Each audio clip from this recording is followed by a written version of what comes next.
হুট করে চলে আসলাম মানে ব্লগে। আমি তো ব্লগে আসি না, মানে একটা হসপিটালে আসছি আজকে।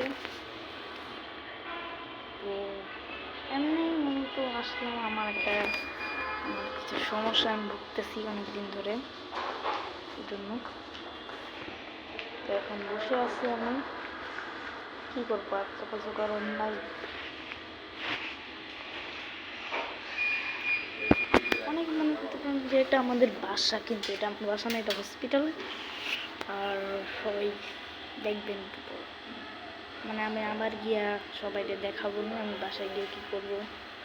ঠিক আছে, সবাই ভালো থাকবেন। আর একটা কথা, অনেকে আমাকে বলতেছেন যে ভাই গালিবকে আপনি কি কোনো কথা বলেন গালিবের সাথে? হ্যাঁ, আমি গালিবের সাথে কথা বলি, আমেরিকার কাছে, তারপর আমি বয়স দিয়ে কথা বলি।